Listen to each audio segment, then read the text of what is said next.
Welcome to today's video. So basically आज के video में हम अपना कंटिन्यू करने वाले हैं chapter 2 class 12th biology. Clear? तो क्लास 12th बायोलॉजी में हमने अभी तक डिस्कस किया था sexual reproduction of flowering plant वाले चैप्टर में कि हमारा जो प्लांट होता है उनमें क्या क्या सेक्सुअल कैरेक्टर्स हम देखते हैं and what are the further needs. तो आज हम लोग डिस्कस करेंगे माइक्रोस्पोरोजेनेसिस के बारे में।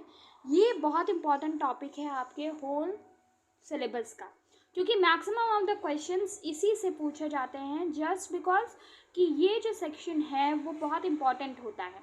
ठीक है, ये सेक्शन बहुत इंपॉर्टेंट रोल प्ले करता है, सेम एज कि हमें पता होना चाहिए क्या क्या चीज़ें आने वाली हैं। तो माइक्रोस्पोरोजेनेसिस क्या होता है? Basically it is a process of formation of microspores from mother cell through meiosis. तो यहाँ पर मतलब क्या है कि एक जो माइक्रोस्पोर्स होते हैं, अगर हम कह दें कि ये माइक्रोस्पोर्स हैं आपके, ठीक है, ये और ये दो माइक्रोस्पोर्स हैं। अब इनको फॉर्मेशन के लिए जो सबसे इम्पॉर्टेंट स्ट्रक्चर होना चाहिए वो क्या होगा? सबको पता है कि इनकी इम्पोर्टेंस है, तो एक मदर सेल होनी चाहिए। ठीक है, तो ये मदर सेल हो गई। मदर सेल जो है ये वन सेकेंड, ठीक है, ये हो गई आपकी मदर सेल और ये आपके दो माइक्रोस्पोर्स हैं। तो ये जब मदर सेल इन माइक्रोस्पोर्स को बनाएगी, ठीक है, जब ये माइक्रोस्पोर्स को मदर सेल बनाने में हेल्प करेगी बेसिकली, तो क्या होगा? यहाँ पर एक डिवीजन होगा। डिवीजन के प्रोसेस को हम क्या कहते हैं? डिवीजन के प्रोसेस को हम कहते हैं मियोसिस। क्या कहते हैं? मियोसिस कहते हैं। मियोसिस का प्रोसेस जो होता है बेसिकली किस फॉर्म में होता है? मियोसिस का प्रोसेस होता है मतलब रिडक्शनल डिवीजन, यानी कि क्रोमोसोम नंबर हाफ हो जाता है, राइट। तो यहाँ पर मैं आपको एक पूरा आपको फ्लोचार्ट टाइप ऑफ दिखा रही हूँ, वो आप देखो, यहाँ पर आपको समझ में आएगा। ठीक है, ये माइक्रोस्पोर मदर सेल होती है, उसमें जो क्रोमोसोम का नंबर होता है वो 2n होता है। क्या होता है? क्रोमोसोम का नंबर 2n होता है। क्लियर? तो माइक्रोस्पोर मदर सेल में क्रोमोसोम का नंबर 2n होता है। देन वहाँ पर हमारा स्पेशल जो हो गया, वो जो स्पेशलिटी की बात हम कर रहे हैं वो क्या है? स्पेशलिटी की मियोसिस होता है। मियोसिस में आपको पता है क्या होता है कि n हो जाता है number, right. After that n condition आपका क्या होता है? माइक्रोस्पोर्स बनते हैं। ठीक है, और जब ये माइक्रोस्पोर्स बनते हैं तो इनका नंबर क्या हो जाता है? n हो जाता है। Sorry, I am really sorry children, n हो जाता है। किस चीज़ का नंबर n हो जाता है? क्रोमोसोम का, राइट।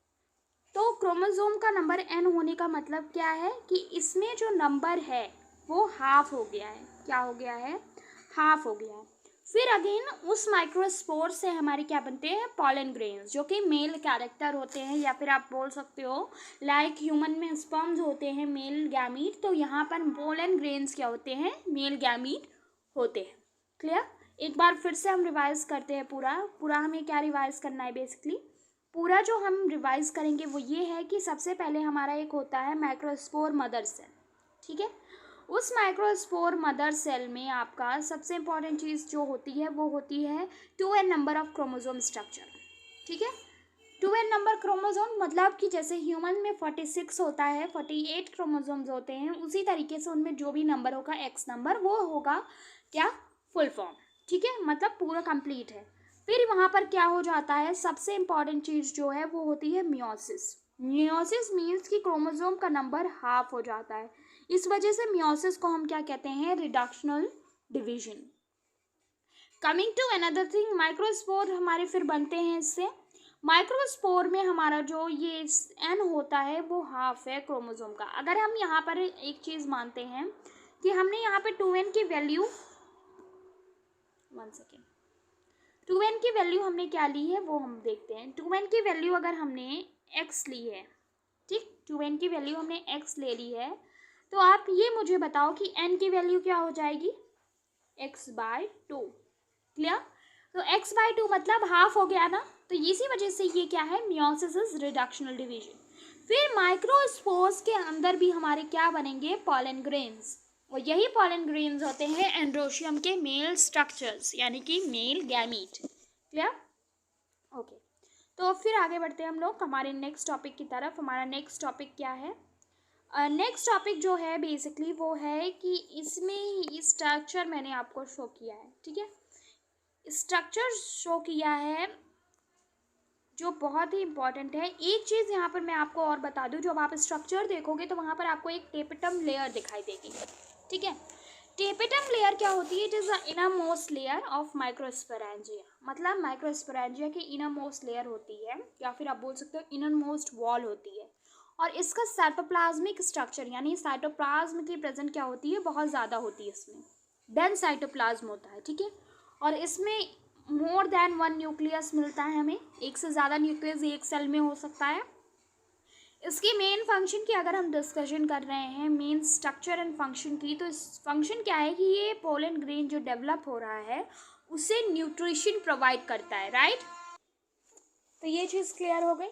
सबसे इम्पॉर्टेंट लेयर होती है क्योंकि ये नरिशमेंट प्रोवाइड करती है, और किसी भी डेवलपिंग चीज़ को नरिशमेंट की बहुत नीड होती है, बिकॉज कि नरिशमेंट से ही उसका फर्दर का आगे का ग्रोथ हो सकता है। क्लियर हुआ? तो अब हम हमारे डायग्राम की ओर बढ़ते हैं। We have our diagram over here. So सबसे पहला वाला ए पार्ट जो है वो है आपका स्पेशल स्ट्रक्चर जो मैं आपको अभी दिखाऊंगी। ए वाला है मैच्योर एंथर का, ठीक है। मैच्योर एंथर का ये स्ट्रक्चर आपको मैंने दिखाया है।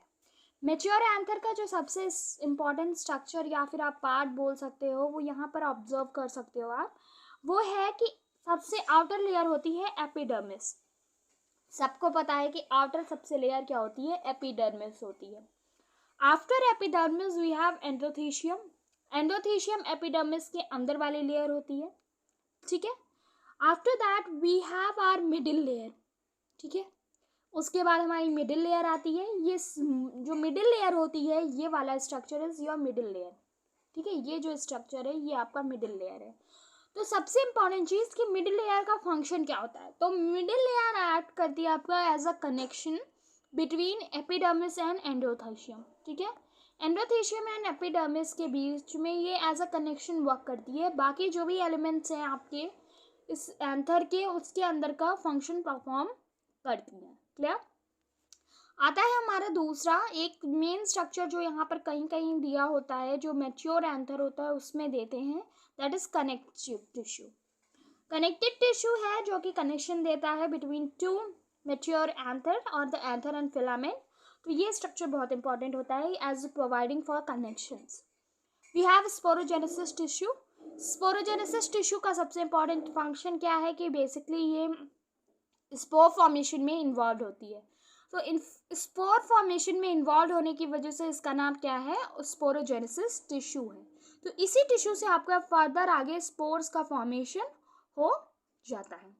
अभी मैंने आपको लास्ट वाले हमारे सेक्शन ऑफ वीडियो में, इससे पहले जो मैंने अभी टॉपिक पढ़ाया उसमें बताया था टेपिटम के बारे में। टेपिटम क्या है? एवरीबॉडी नोज कि it is a main structure जिसमें क्या होता है कि ये न्यूट्रिशन प्रोवाइड करता है डेवलपिंग पोलन ग्रेन का। तो इसका मतलब है कि पोलन ग्रेन यहीं कहीं डेवलप होता होगा, इसी कहीं स्ट्रक्चर में, इसी स्ट्रक्चर में डेवलप होता है। इसी वजह से हमारा क्या है कि यहाँ पर टेपिटम का प्रेजेंट है, ठीक। तो आप इस तरीके से भी कर सकते हो अंडरस्टैंडिंग। अगर हम इसके लेयर वाले सेक्शन को, जैसे जिसमें epidermis, endothecium and middle layer है, हम उसको जूम आउट करके देखते हैं तो इस तरीके का कुछ स्ट्रक्चर हमें देखने को मिलेगा, ठीक। हमें इस तरीके का कुछ स्ट्रक्चर देखने को मिलता है। एक बार अगर हम इस स्ट्रक्चर की बात अच्छी तरीके से करते हैं, वी डिस्कस इज वेल, तो सबसे आउटर लेयर हमेशा एपिडर्मिस रहती है, उससे अंदर वाली लेयर आपकी एंडोथेशियम, फिर उसके अंदर दो लेयर्स होती हैं जो कि मिडिल लेयर्स कहलाती हैं। मतलब स्ट्रक्चर कुछ इस टाइप का हो सकता है आपका, इस टाइप का स्ट्रक्चर हो सकता है, इस टाइप का कि सबसे आउटर लेयर आपकी, वन सेकेंड, सबसे आउटर लेयर आपकी एपिडर्मिस, ठीक। एपिडर्मिस के बाद हमारी आती है endothecium, like this. Then we have another two layers, जो दो लेयर्स बाद की हैं वो हमारी मिडिल लेयर होती हैं, ठीक है। मतलब एक लेयर ये, उसके बाद एक लेयर ये आपकी मिडिल लेयर है, ठीक। फिर उसके बाद हमारा आता है सबसे important structure tapetum. Clear? Tapetum सबसे इम्पॉर्टेंट स्ट्रक्चर है क्योंकि ये न्यूट्रिशन प्रोवाइड करता है, तो यहाँ पर टेपिटम आ जाता है। टेपिटम आने के बाद हमारा, हमें पता है क्या आता है, टेपेटम आने के बाद हमारा आ जाता है फिर से मदर सेल, यहाँ पर होती है मदर सेल। तो इतनी लेयर प्रोटेक्शन के बाद आपकी मदर सेल होती है। एंड मोर इम्पोर्टेंटली इसी मदर सेल से आगे आपका क्या डेवलपमेंट होता है, मदर सेल है ये, ठीक है। मदर सेल से आपको फर्दर किस चीज़ का डेवलपमेंट होता है, आगे स्पोर का डेवलपमेंट होता है, यानी कि पॉलन ग्रेन का। क्लियर। तो दीज आर 4 लेयर्स जो कि आपको प्रोटेक्शन कर रही है मदर सेल का। सो ये बहुत इंपॉर्टेंट है, चारों लेयर भी बहुत इंपॉर्टेंट प्ले फंक्शन कर। सो अब आगे बढ़ते हैं। आई गेस ये डायग्राम क्लियर होगा। तो आगे हमें जो डिस्कस करना है वो है पोलन ग्रेन्स के बारे में। ये हमारे आज के वीडियो का लास्ट टॉपिक है गाइस, क्योंकि मैं ज़्यादा बल्कि नहीं बनाना चाहती हूँ सिलेबस को। We will go just slow with all the contents. Clear. तो पोलन ग्रेन में जो सब आपको पता है, it is a minimum structure. Minimum structure मतलब कि मेल मिनिमम पार्ट होता है जिसकी वजह से आगे सेक्सुअल रिप्रोडक्शन हो सकता है। नेक्स्टली इसमें आपको 2 आउटर लेयर देखने को मिल जाएंगी। We have 2 outer layers over here. So after that we have 2 layers like I told you. तो पहली लेयर को हम एक्साइन कहते हैं और दूसरे को इंटाइन कहते हैं, ठीक है। तो अब हम इसकी थोड़ा डिस्कस कर लेते हैं डिटेल के बारे में। तो जो एक्साइन होती है guys, okay, exine is very important structure. Exine क्योंकि ये सबसे हार्ड नेचुरल सब्सटेंस जिसको हम स्पोरोपोलिन कहते हैं उससे बना होता है, ठीक है। तो एक्साइन आपका किससे बना होता है, स्पोरोपोलिन से बना होता है। And sporopollenin is natural hardest substance. Clear. और जो इंटाइन होता है वो बनता है आपका सेलुलोज एंड पेक्टिन से। तो फॉर्मेशन क्लियर होना चाहिए कि किससे क्या चीज़ बन रही है। क्लियर। तो हमें पता है कि हमारी एंटाइन बन रही है स्पोरोपोलिन से, ठीक है। और नेक्स्टली हमारा जो exine and intine is being formed from cellulose and pectin. तो this is important structure of these 2 layers, ठीक है। तो यहाँ पर आपको 2 सेल्स मिलेंगी इम्पॉर्टेंट, किसमें, पोलन ग्रेन में। एक होती है लार्ज वेजिटेटिव सेल और एक होती है स्मॉल जनरेटिव सेल।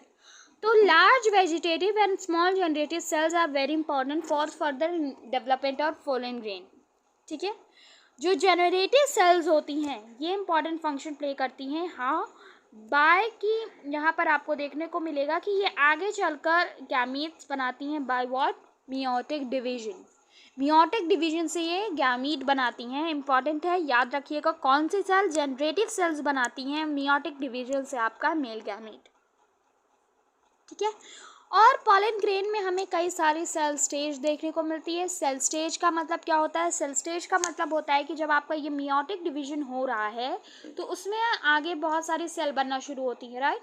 तो जब 2 सेल बनती है तो उसे हम 2 सेल स्टेज कहते हैं। जब 3 सेल बनती है उसको 3 सेल स्टेज कहते हैं। और जब मल्टी सेल्स बन जाती हैं तो उन्हें हम मल्टी सेल्ड स्टेज बोलते हैं। तो पोलन ग्रेन का स्ट्रक्चर आई गेस की क्लियर होगा। We have 2 layers, intine and exine. Exine is made up of sporopollenin which is the most hardest substance of the earth, naturally formed specially, ठीक है। Nextly we have our cellulose and pectin जो कि बनाती है intine layer को। Clear. तो I guess कि ये क्लियर हो गया होगा आप लोगों को। एंड आज के वीडियो में हम इतना ही डिस्कस करेंगे चिल्ड्रन, क्योंकि आगे बहुत कॉम्प्लिकेटेड थोड़े टॉपिक्स हैं जो मैं चाहती हूँ कि एक सेपरेट वीडियो रहे जिससे कि आपको जब रिवाइज करना हो तो कोई प्रॉब्लम ना आए।